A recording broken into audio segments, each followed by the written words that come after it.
نحمده ونصلي على رسوله الكريم أما بعد فأعوذ بالله من الشيطان الرجيم بسم الله الرحمن الرحيم وقال الذين كفروا إن هذا إلا إفك افتراه وأعانه عليه قوم آخرون فقد جاءوا ظلما وزورا وقالوا أساطير الأولين اكتتبها فهي تملى عليه بكرة وأصيلا قل أنزله الذي يعلم السر في السماوات والأرض إنه كان غفورا رحيما۔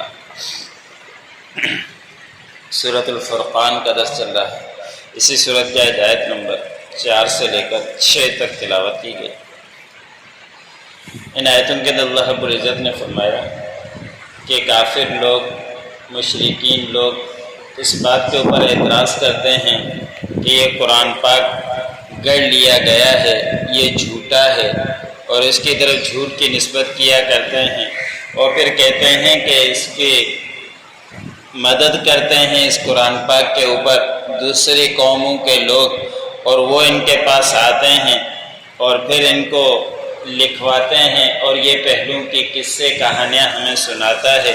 تو اللہ رب العزت نے فرمایا کہ یہ بڑی ظلم کی بات ہے اور جھوٹی بات ہے، اور ان کے جوابات دوسرے مقام پر اللہ رب العزت نے دیے ہیں کہ تم کہتے ہو کہ یہ جھوٹا ہے تو اس کی ایک صورت مثال لا کر دکھلا دو، لیکن اس سے سب لوگ عاجز آ گئے، مقابلہ کرنے کے لیے بھی آئے لیکن کچھ بھی نہیں کر سکے۔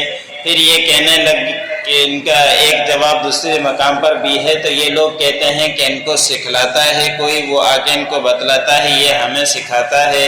حالانکہ آپ صلی اللہ علیہ وسلم جس کے ساتھ ملا کرتے تھے، جن سے ساتھ باتیں کیا کرتے تھے، وہ عجمی تھا، اور یہ قرآن پاک خالص عربی ہے، تو عجمی عربی کی باتیں کیسے سکھلائے گا؟ اور پھر وہ سکھلانے کے بعد آگے تمہیں سکھا دے تو اس طرح کا تم بھی ان کے پاس بیٹھ جاؤ، تم بھی کچھ اس سے سیکھ لو تاکہ تمہیں بھی پتہ چل جائے۔ لیکن کوئی اعتراض جو کیا کرتا ہے پھر اس کا کوئی جواب نہیں ہوا کرتا۔ اب جب انہوں نے یہ کہا کہ اس کو گڑھ لیا ہے تو اللہ رب العزت نے 3 چیلنج ان کو قرآن پاک کے اندر بھی دیے کہ اگر تم کہتے ہو کہ گڑھ لیا ہے تو اس طرح کی 10 صورتیں لا کر دکھلا دو، وہ عاجز آ گئے۔ 10 آیتیں لا کر دکھلا دو، وہ بھی عاجز آ گئے۔ چھوٹی صورت انا اعطیناک الکوثر اس طرح کی کوئی لا کر دکھلا دو، لیکن تمام سے وہ عاجز آ گئے، کوئی بھی ان کے پاس جواب نہیں تھا۔ لیکن اعتراضات پھر بھی کیا کرتے تھے کہ یہ قرآن پاک جھوٹا ہے، اس کو یہ گھڑ کر لاتا ہے اور اس کی مدد کرتے ہیں دوسرے لوگ، پھر آ کے یہ ہمیں سناتا ہے۔ تو اللہ رب العزت نے فرمایا کہ تحقیق یہ جو باتیں کیا کرتے ہیں بڑی ظلم کی باتیں ہیں اور بڑی جھوٹی ہی باتیں ہیں۔ اور پھر کہتے ہیں کہ یہ پہلو کی قصے کہانیاں سناتا ہے۔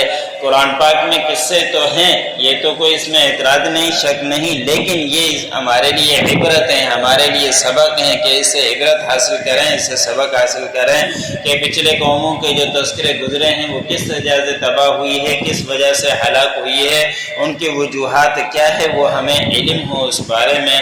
تو وہ لوگ کہا کرتے ہیں کہ یہ پہلو کی قصے کہانیاں ہیں، ان کو کوئی املا کرواتا ہے، لکھواتا ہے، اور پھر صبح شام اس کے اوپر پڑھا جاتا ہے، پھر آ کے یہ ہمیں سناتا ہے۔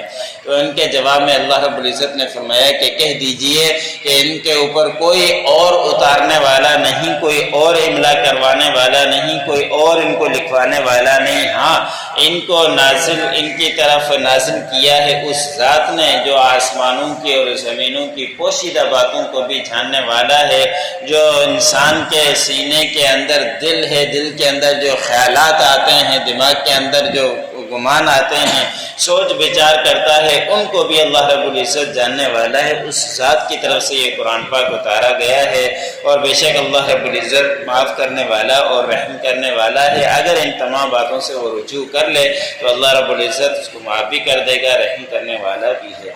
یہ قرآن پاک کے اوپر اعتراض تھا، آگے رسول کے اوپر بھی اعتراضات کیا کرتے تھے جن کا تذکرہ کل کیا ہے۔ وَقَالَ الَّذِينَ كَفَرُوا إِنْ هَذَا إِلَّا إِفْكٌ افْتَرَاهُ، اور کہا ان لوگوں نے جن لوگوں نے کفر کیا کہ نہیں ہے یہ قرآن پاک مگر جھوٹا اور اس کو گڑھ لیا گیا ہے۔ وَأَعَانَهُ عَلَيْهِ قَوْمٌ آخَرُونَ، اور اس کی مدد کرتے ہیں اس قرآن پاک کے اوپر ایک دوسری قوم بھی۔ فَقَدْ جَاءُوا ظُلْمًا وَزُورًا، تحقیق وہ لاتے ہیں ظلم اور جھوٹی بات۔ وَقَالُوا أَسَاطِيرُ الْأَوَّلِينَ، اور وہ کہتے ہیں کہ یہ تو پہلوں کی قصے کہانیاں ہیں۔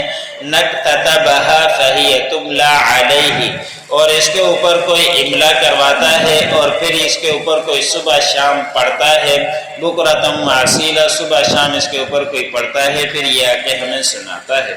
قُلْ أَنزَلَهُ الَّذِي يَعْلَمُ السِّرَّ فِي السَّمَاوَاتِ وَالْأَرْضِ، کہہ دیجئے کہ اس کو اتارا ہے اس ذات نے جو پوشیدہ چیزوں کو بھی جاننے والی ہے، آسمانوں میں بھی اور زمینوں میں بھی۔ إِنَّهُ كَانَ غَفُورًا رَحِيمًا، بے شک وہی پروردگار ہے جو معاف کرنے والا اور رحم کرنے والا ہے۔